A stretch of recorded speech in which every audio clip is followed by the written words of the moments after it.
Hey, welcome to another Backyard Professor chess video. I've got three very cool examples of games, moments in games that I think are truly enlightening. And so I'm going to share these with us, and you're in for a treat in this video. We're going to see some very cool details when we play, for instance, on this. Sometimes pre-moving is a bad idea, not a good idea. And let's see what we mean. My friend Phoenix is playing the white. He opens with the king pawn. E4 and E5 is the response, and now the D4. Bumping the center, F6, protecting the center. Knight F3 coming out. The pawn is exchanged. The knight takes the pawn. C5 hitting the knight. Notice how he does not put the knight here, of course, because the pawn's just going to chase the knight again. But he moves the knight forward. What does this entail? This is the pre-move that his opponent made, and now he simply goes knight d6 checkmate. Very, very interesting example. That would suck to do that, right? All right, let me see if I can bring up the next one. This is a game by my friend Boris Spassky. Oh, yes, that Boris Spassky, of course. Yeah, right. Whatever. No, I do not know Boris Spassky, the former world champion. This is my good friend, Boris Spassky. But this is quite an important game where he plays as white. Let's see how he does as white. Now, let's go through this. D4 opening, queen pawn opening. So he's going to do a Londonish type opening. He's immediately bopping up the h3. Of course, this gives his opponent a chance to tackle the knight, but he has given his knight an escape square, so his opponent puts the bishop on f5. So Boris will strengthen his center here. Always a good thing. His opponent is going to keep his eye on the center with the knight. Nice pawn fork here by Boris. Good eye. Fork the knight and bishop. So aggressively take the c pawn. You've got very little choice left. Boris chooses to take the bishop wisely because his queen was threatened. And the knight goes back to f6. Boris continues developing as is proper. So does his opponent. It's very interesting that he bumps his queen, hopefully to queenside castle, because the queen taking the pin away is interesting because now she's out relatively early, and we have the potential for an exchange of queens, which Boris does do. He agrees with that, doubles the pawns of his opponent.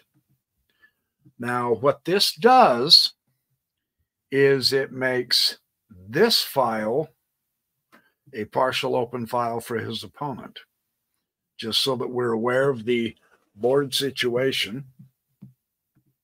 Let's see if Boris can take advantage of the shattered pawns on the queen side. He will bring his knight. His opponent does strengthen the center, although it is a tight, smaller center. He's definitely doing things correct. Boris will queenside castle. His opponent prepares to kingside castle. He's finally got all his pieces developed, and Boris properly gets all of his pieces developed toward the center. Good. H6, preventing chaos here, perhaps trying to keep his bishop from coming here as well. We shall see if that was even necessary. The advantage, now see, the advantage is Boris already has a jump on the pawn. So the trick, though, is his opponent going to take the pawn? If he had taken that pawn rather than move the knight, he could have had an open file, a semi-open file with his rook. In fact, that pawn was a target. That would have been a target. So Boris might have dodged a small bullet here. Let's see what happens. He will exchange the knight. He undoubles his pawns here, and now he's got them doubled here. Although as center doubled pawns, they do hold a lot of center territory. Yeah, and this pawn is holding this one. So, I mean, it's, yes, in the end game, the doubled pawns are going to be more weak. In the middle game, not so much necessarily. Boris will proceed to attack with the pawn and the pawn exchanges. Now, keep our eyes on this open file. The king here is really, really exposed on a lot of situations, but there is no light squared bishop and no queen. The only real dark diagonal I can see is here. So Boris seems to be doing pretty good. It's not like his king is, it's crazy. It's open, but it's not in any danger. That's kind of fun to see. Boris is the first to grab the open file. His opponent now cannot castle. Now, this is critical. He prevents the castling, so the king does move closer to that so that Boris cannot have any, and Boris properly moves off the partial open file. Let's see if so his opponent is going to push his pawns, of course. Those pawns, if he can get a pawn roller going here, he's going to be in good shape. So his pawns are now undoubled. And of course, it looks like black just simply owns the center here. Okay, but let's take a look. Boris is going to bring his rook to the semi-open file. Look at that beautiful black pawn chain. That's tough. That is tough. And it's on the light squares, and the dark squared bishop has full reign of the dark squares, which, if he utilizes it correctly, can be a very powerful tool against Boris. Let's see how Boris handles it. Bam. I want to emphasize this. Look at this. The knight is developed here. Here, the knight's a monster. Hitting the weak pawn here, getting ready to check the king here. He's got the file. Remember that. So this could get very dangerous very fast at this point. I mean, even if let's say he chooses to double the rooks, we're talking serious good attack, and the dark squared bishop can come into play here. If he can coordinate with the knight and the rooks, that bishop is going to be exquisitely powerful. Boris is a piece up, so this is getting toward a really uncomfortable endgame for black, and you can see how he is now beginning to react to Boris. Boris makes a move. He brings a developed knight into a much better position, and the king will respond because the knight, of course, wants to go to that square, justifiably so. You bring this bishop up into here, and you get a knight in here on the 7th rank, and you've got serious attacking potential. With the bishop and the knight and the rook, if they can get coordinated, they can do some spectacular, not only attacking, but sacrifices. And now look at this. So you ask yourself a question. You say, all right, White King has really, I mean, legitimately not a lot of cover, right? Now, it's not like he's being attacked either, but he really doesn't have a lot of cover. And it's really interesting that Boris chooses to attack that pawn chain. Of course, that is exactly correct. open the file for the rook. The rook needs the open file. Now, if he can get 2 open files here, I mean, cowabunga, man. That is sweet potatoes and jam right there. So let's see what happens. Okay, so his opponent realizes, all right, I really don't want to. Actually, yeah, see, it is such that, could he have been, well, I don't know. See, bring your bishop to here so that you can push your pawn. But would Boris have let the pawn stay there? Probably not.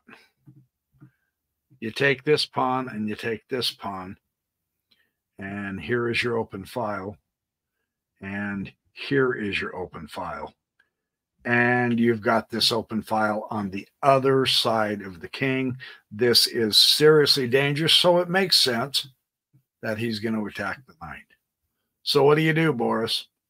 You put the knight on there and attack the rook and the bishop. What a fork. What a fork. Now you're in an end game. Now your opponent does have more, I mean, seriously, your opponent does have more center pawns than you do, without question. And you have to be very careful with that becoming a potential pawn roller, without question. So what do you do here? Let's see what let's see what his opponent does. Not a bad move. Pinning the knight to the rook, right? So if Boris moves the knight, he loses a rook. Can he afford to lose a rook with this kind of endgame serious potential? Let's see what Boris chooses. He says, oh, yes, let's do the exchange. I'm taking the bishop. That was an exquisite bishop. He still has his bishop, right? So rooks come off the table. No. No, the rooks do not come off the table. The king retakes. So this gets interesting. And Boris leaves the pressure with the rooks because he is a power-up. It's to his advantage now to let the exchange happen on his terms. There's no real reason to take the rook at this point. What he wants to do is, let's get this clarified for my other rook. Let's open up another file. Whether I have 1 or 2 rooks, I not only have crystal clear, beautiful diagonals with my bishop, I want another open file for my rook if an exchange occurs, because black cannot afford the exchange. So in a way, you know, you want to say, Boris, take that rook, take that rook. But I get it. Let's clarify and open it up. Let's open it up. Now it's wide open. Now you've still got 2 rooks. Whoop, sorry. Oh, no. What happened? All right, so you still got 2 rooks. What happens? He presses the pawn. Now, at this point, sincerely, at an end game, this is going to be interesting. They're still leaving the tension with the rooks. I personally would not have. I would have doubled up the rooks. I would have went ahead and doubled up the rooks right now. Get it doubled and get the bishop up here. Get the bishop up here. That's what I would have done. That's just me, though. So let's see what happens. He pushes the pawn. He pushes the pawn. He pushes the pawn. And now Boris goes check. And his king comes back. Nice. Did his opponent forget the bishop? You notice this bishop has not been active the whole game. And yet he has been extremely influential the whole game. Neither of these pawns have dared venture any further forward. Notice the mighty 4-pawn center of black has been completely eliminated.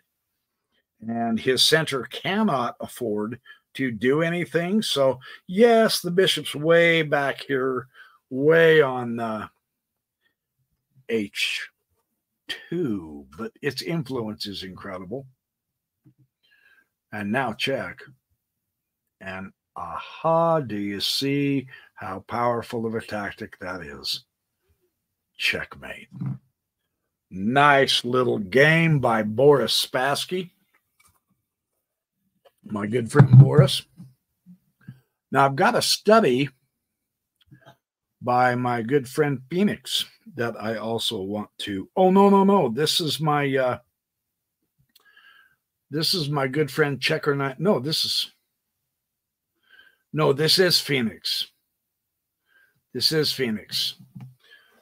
He did a study on the sacrificial line in the Dutch. And I thought, gosh darn, I played through this and I said, man, that is so good.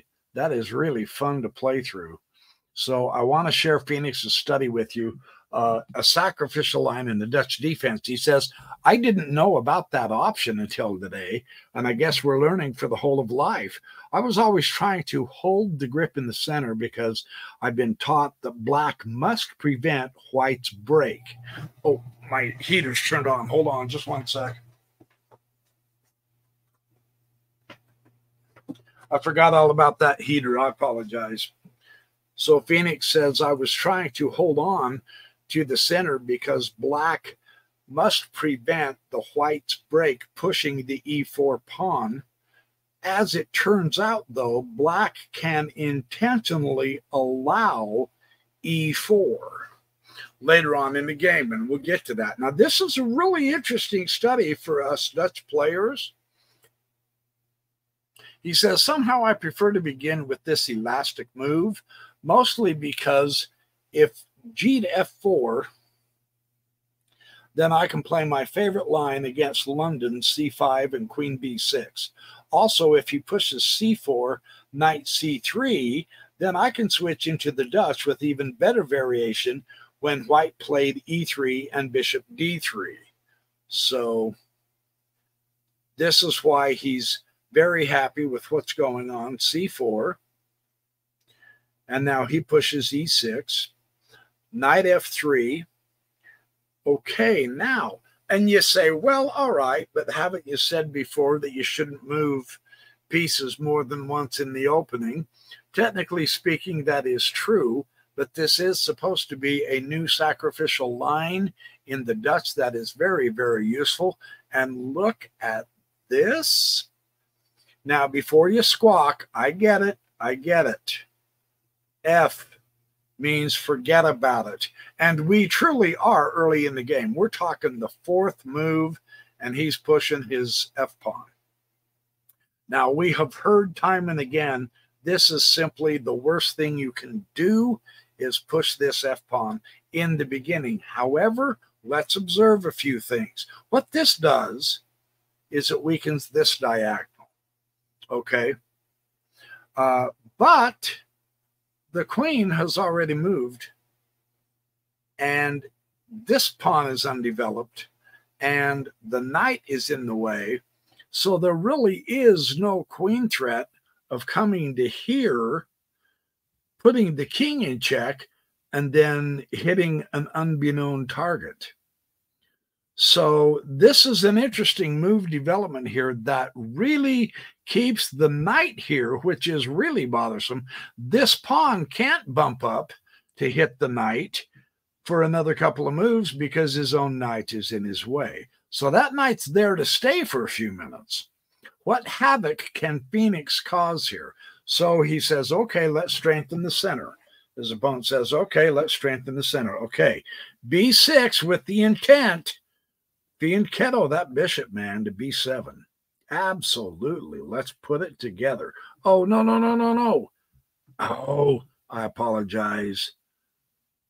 Oh, for Pete's sake. What he does is he does bishop D3. I hit the wrong button again. I do that a few times. So now he brings up bishop D3 to hit the knight, because the knight is very strong and he can't let that knight here. So Phoenix preparing to castle, develops another piece, putting check to the king. Nice. Check to the king. He's going to block it with the knight. He's going to fianchetto his bishop again. Notice this theme is he is keeping up with his opponent on developing the minor pieces. There's the opponent's minor pieces. There's his minor pieces, right? He's keeping up with the development. His opponent will castle. And now, bam, he's got the knight developed on that great outpost.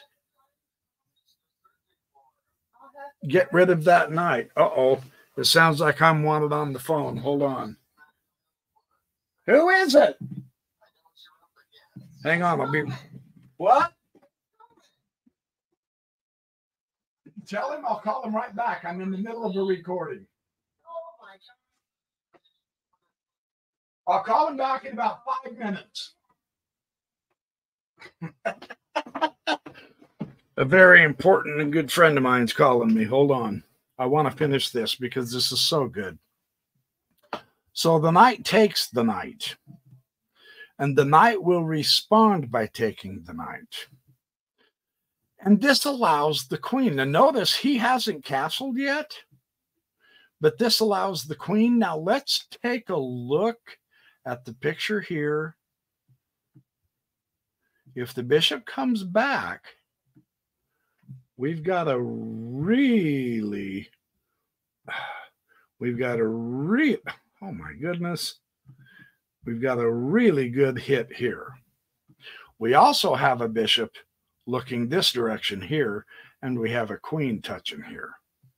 So what he's done here is he's declaring checkmate in one move. And that's fascinating. So the pawn push does prevent that checkmate without question. However, just put the queen over. And the pawn will take. Don't sweat the pawn take. Bring the bishop back. Because now what do you have? Again, you have checkmate threat. These bishops are so well placed in this line in conjunction with the queen. The coordination of the pieces is really nice to observe. That's good stuff. So, of course, he's going to push the pawn to prevent the instant checkmate. And here comes the knight. Notice the target here. Notice the target, the d4 pawn. The weak d4 pawn. There's no pawn here to support it, and there's no pawn here to support it. That pawn is a target now. And that's exactly what he's doing. Notice he's ignoring the threat here. White has already taken a pawn, and he has brought a piece in response, and now he takes another pawn, and he continues to ignore the threat and make a much stronger threat of his own against the queen. So he's lost 2 pawns, but he's positioned himself in such a way that the attack is extremely strong. You see that? The attack is very, very strong. So e takes d5. Oh, I did that already. Knight, and then knight comes up, takes d4. The queen will move, and there, here it is. Here's the sacrifice. Here's the line he was talking about. The knight is exquisitely poised to work together with the queen and the bishops.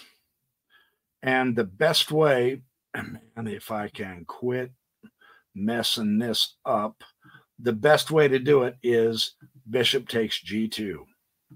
Kablam. You betcha. That's beautiful. The king will take the bishop, and now the queen scuttles over. Check. King goes out, queen combined with the bishop, and the knight now has an exquisite square. This is looking very bad, so the knight will come in. Now, observe something interesting here, if you will. This is the way to prevent, I mean, if black's knight lands on f3, it's checkmate on h2, next move, the queen. Queen will be able to go to h2. This knight, however, is entirely unprotected. So the queen gets to take it for free. He just basically gave him a piece. Check. And now he takes. The bishop will do a desperado move of trying to distract him. Just simply take the bishop. The queen will take the queen. And now the rook gets to come up. And e takes d7. Notice this pawn started right here. And he has taken pawn after pawn after pawn. And Phoenix has ignored that and coordinated his pieces into this attack. That's one of the most beautiful lessons of this entire study. And now here is where his study stopped, because he wanted to demonstrate the power of the sacrificial bishop to open up the white king. The queens have been taken off the board. White is a piece down. And now black has some very interesting options. This knight has this square for check. This bishop has this square for check. It's not checkmate because the king can come to here at this point, at that point. This rook can also come over to here, doubling up the rooks and hitting a checkmate there. So this is a very, very tough position. The sacrifice opened up the position in such a beautiful way. So that was a fun study by my friend Phoenix 714. I'm really glad he shared this with us like 2 years ago, 3 years ago probably. And I had never gotten around to looking at it, but wow, what a terrific study. What a great idea. So those are 3 different ideas that might be able to help us in our games of chess as we keep progressing and learning and being able to recognize the ability to sacrifice. And you know, that's probably one of the hardest things to do is, man, I hate just losing a bishop for a pawn, but in the positional sacrifice, the material sacrifice, that causes a bad position so that lines are opened to the king for your rooks and your queens and your bishops, then it's worth the sacrifice. It's worth the exchange of the queens, even though really in an end game, the queen is one of the strongest attacking pieces, without question. So Phoenix position, once he sacrificed that bishop, was so strong that he could afford to exchange the queens because he had the open h-file with the rook, and he could swing his other rook over on the h-file and double up the rooks as well. And he had that knight hitting right in there that was going to coordinate so beautifully to keep the king in its place. So fantastic study. Okay, this is fun stuff, you guys. There's a half hour of really fun chess ideas. I hope you guys are having a great day. I will be back with more chess videos, and I will have a terrific Saturday chess live. I've got some materials I'm putting together on that right now for this week. I am studying tactics and having fun with tactics. My studies are progressing inch by inch, and that's how it works. That's what it takes. So in the meantime, remember, be good, do well, have fun, make lots of friends, smile, stay happy, and be good. And I will see you very soon with more chess.